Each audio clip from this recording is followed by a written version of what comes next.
Mikel Arteta's Arsenal are becoming a nightmare for European teams. Top of the Premier League with 70 points, still competing in 4 competitions, and while Manchester City are dropping points, Arsenal are doing something far more dangerous. They're building unstoppable momentum. Are you ready to turn the end of this season into trophies? This is the aim, this is what we want to do, it's what we've had as our goal from the start, so we're in the final stages of all these competitions, so we'll keep pushing, keep working, and God willing it comes through. This is no longer a young team learning on the job. This is a team that controls games, a team that finds late winners, a team that knows exactly when to suffer and when to strike. In Europe, the shift is even clearer. A composed 2-0 win over Bayer Leverkusen, big performances against Bayern Munich and Atlético Madrid. Arsenal are no longer reacting to elite teams.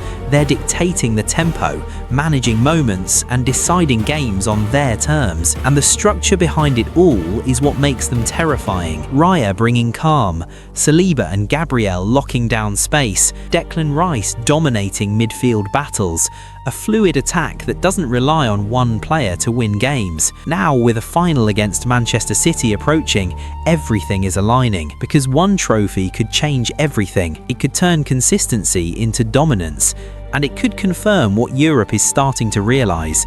This Arsenal team isn't coming, they're already here. This is why Europe must fear Arsenal, and how this season could redefine their future.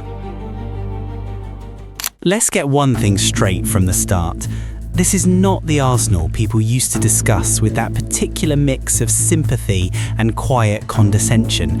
Not the so much potential, just wait for the collapse Arsenal. Not the nearly there, maybe next year Arsenal. That version is gone. What's here now is something genuinely different, and the evidence is everywhere you look.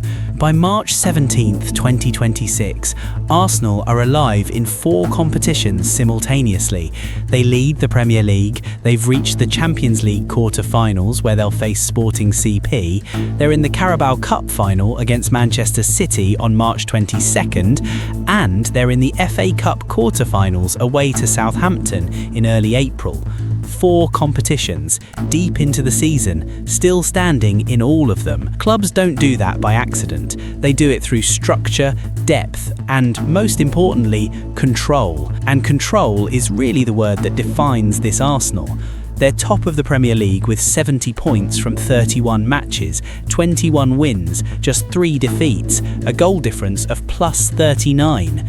Manchester City are second on 61 points, yes, with a game in hand, but the table no longer has that nervous energy of Arsenal desperately clinging to a lead while waiting for the pressure to crack them.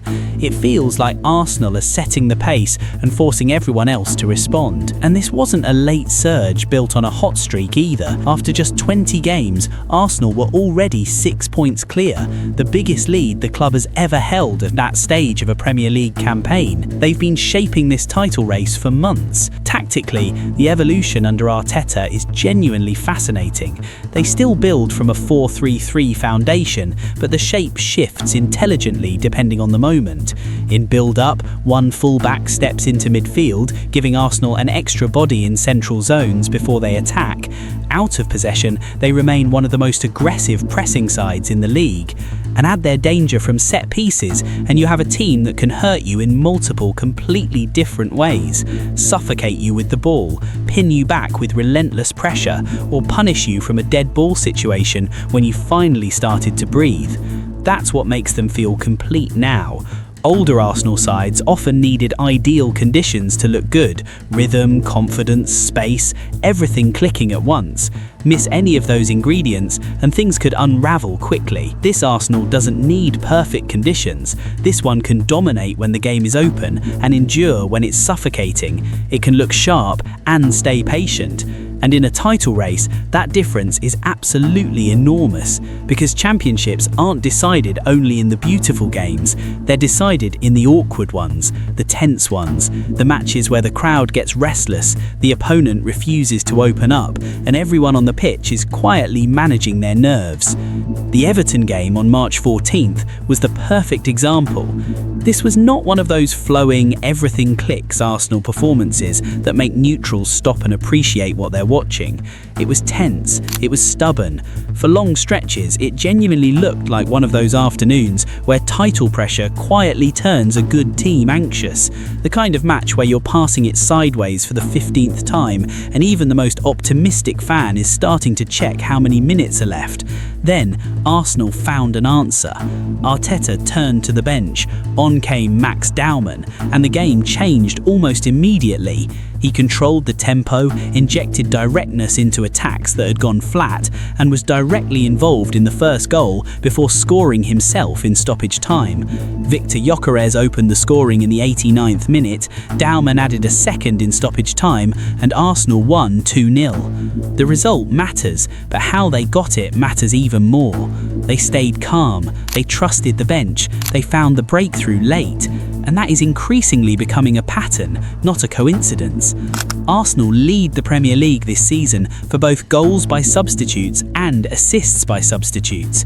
21 goal contributions from the bench, at least 7 more than any other side in the division. That is a title-winning statistic. It tells you Arsenal aren't dependent on one perfect 11 starting 11 or one hot streak of form. They have solutions, multiple of them. They can change a game from the bench when the starting approach isn't working, and that's a luxury most sides chasing them simply don't have. Now compare that to Manchester City on the very same day. While Arsenal were finding a late winner against Everton, City were being held 1-1 by West Ham. The result left them 9 points behind Arsenal with a game in hand, but analysts described something more concerning than the scoreline. City were missing sharpness in the final third, looking ponderous in build-up and vulnerable from set pieces. When the team chasing you starts looking unsure of its own rhythm, every efficient win you bank in starts feeling heavier. And that's the real Premier League shift happening right now. Arsenal aren't leading because everyone else has fallen away. They're leading because they've learned how to collect points in different ways depending on what the game demands. They battered Aston Villa 4-1 back in December in a performance analysts called swaggering and brutal. They edged a tight one against Chelsea 2-1 on March 1st. They managed a difficult away day at Brighton 1-0 on March 4th. And now they wait, stay patient and strike late like they did against Everton. That's not a project anymore. That's the behaviour of a team that genuinely understands a title race. David Raya's 15 clean sheets, more than any other goalkeeper in the Premier League at this stage, captures part of that defensive solidity perfectly. The table captures the rest. Arsenal are top, City are chasing, and for the first time in a very long time, Arsenal aren't reacting to the title race, they're controlling it. This is where the conversation around Arsenal really changes. Because in Europe, reputation is built differently. Being exciting isn't enough. Dominating your domestic league isn't enough. In the Champions League, the teams that genuinely scare everyone are the ones that can control elite opposition without looking emotional, rushed, or fragile under pressure. And that is exactly what Arsenal have started to look like. They finished the league phase with a perfect 8 wins from 8, 23 goals scored, only 4 conceded. Then they knocked out Bayer Leverkusen 3-1 on aggregate, a 1-1 draw in Germany, followed by a composed 2-0 win at the Emirates. That is not a team surviving Europe, that is a team imposing itself on it. Big difference. The second leg against Leverkusen was the clearest example of that authority. Arsenal didn't set up like a side nervously protecting a dangerous knockout tie. They played like a team that already knew where the game was going to be won. Aggressive from set pieces early, Gabriel going close from corners twice before the breakthrough arrived through open play. Eberechi Eze controlled on the edge of the box, spun and crashed in his first ever Champions League goal. Then Declan Rice finished the tie with a calm long-range strike in the second half. Controlled, efficient, emotionally mature. And once Arsenal had the game in hand, Arteta was already managing legs with the Carabao Cup final on the horizon. That kind of multi-competition intelligence is genuinely hard to execute. What made this tie even more impressive was the context of the first leg. Arsenal went behind in Germany, Kai Havertz converting a late penalty to make it 1-1, and still left Leverkusen level.